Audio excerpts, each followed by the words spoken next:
I am so honored to be here at the James Beard House with James Beard Award winner, James Beard trustee, pastry chef, cookbook author, Emily Luchetti. Thank you so much for being here. Thanks, Allie. It's a real pleasure. So first of all, I think for those who aren't familiar with your career, because you have spanned so many restaurants, you've written so many cookbooks and been a part of so many shows and different things. Tell me a little bit about where you began and give us a bit of a sense of your very impressive career trajectory. Well, you know, not to go back too far, but I first go back very far. I first moved to New York City and I had no job. It was after college, and I found an ad in the New York Times classified section that said no typing required. So I said to myself, well, I can certainly do that. Yeah. And they wanted someone to work in an executive dining room near Wall Street. So I said, well, I can do this until I find something more professional to do, and it'll pay the rent, get me off my parents' back.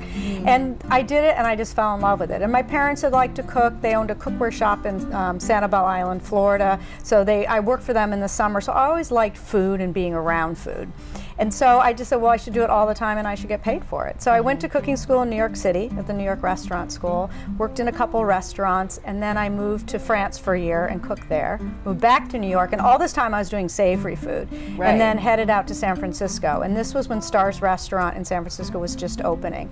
So I got on that opening team with Jeremiah Tower, who's now at Tavern on the Green, right, which is now really in New York. Now come back to New York. And I worked there for savory for 3 years, and then that pastry kitchen was just calling me from across the kitchen, and I knew it was something that I really wanted to do, and it would be the place where I found my home. So I went over there, and I have never looked back. And how did you make that switch? Because obviously a lot of people who are in pastry and sort of as renowned for pastry as you are started there, always knew that, but you worked for a few years in savory first. So how did you make that switch? And was it a difficult thing to go and say, like, you know, today I'd like to try pastry? Yeah, well, I think the interesting thing is it was in a different time in the whole revolution of restaurants in the United States. People really weren't paying attention to pastry departments at that point. They were really just paying attention to the fish and, you know, the vegetables and things like that.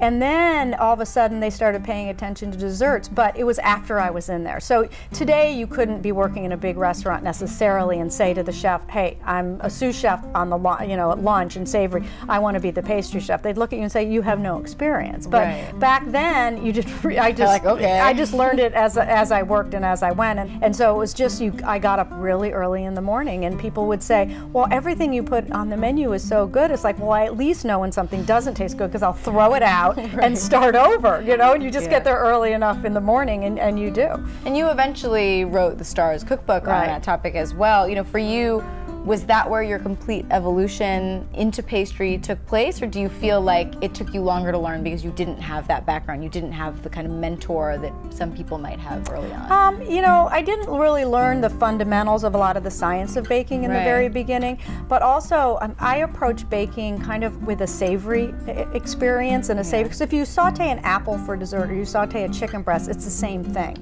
And so, and it's funny, if I talk to other pastry chefs that have switched from savory to pastry, we look at it a little bit differently than someone that has always been pastry. And I like to think it's a much more kind of pragmatic.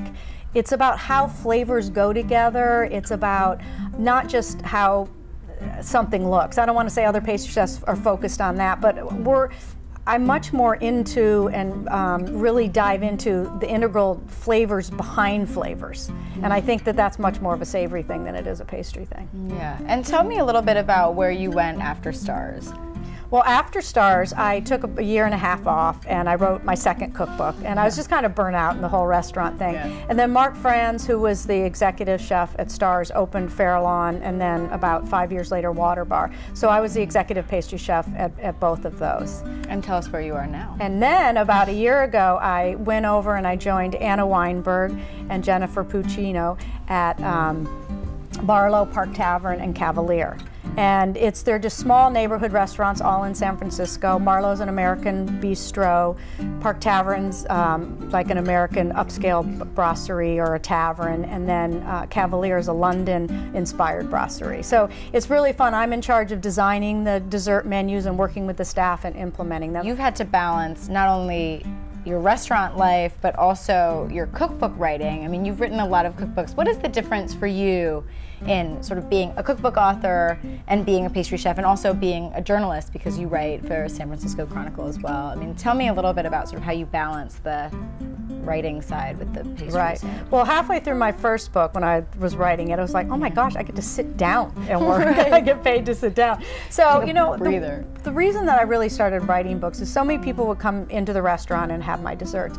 And I wanted to write books so people could have the desserts at home and they could control the environment that they were being served in. And so they could kind of do it their way, but get the same amount of pleasure out of the actual dessert. So that was kind of my philosophy of why I wanted to write the books. And I kind of go through back and forth. Like when I'm working in a restaurant, I love it that if you have a little bit of batter left over, you can just throw it out or do, compost it or something like that. But then after a while, I like the quiet and the solitude of working in a kitchen and working on a recipe that only serves 8 people. And how have you found that your style has evolved? Because obviously, not only has San Francisco cuisine evolved, but desserts have evolved. The types of desserts that people are responding to have evolved. And I don't just mean like in the sort of fads of like, now everyone's eating cupcakes. But how have you found that your style has changed? Yeah. Well, in the beginning, it was very American, you know, kind of classic, American classics reinterpreted. And then I started branching out and kind of doing more and more,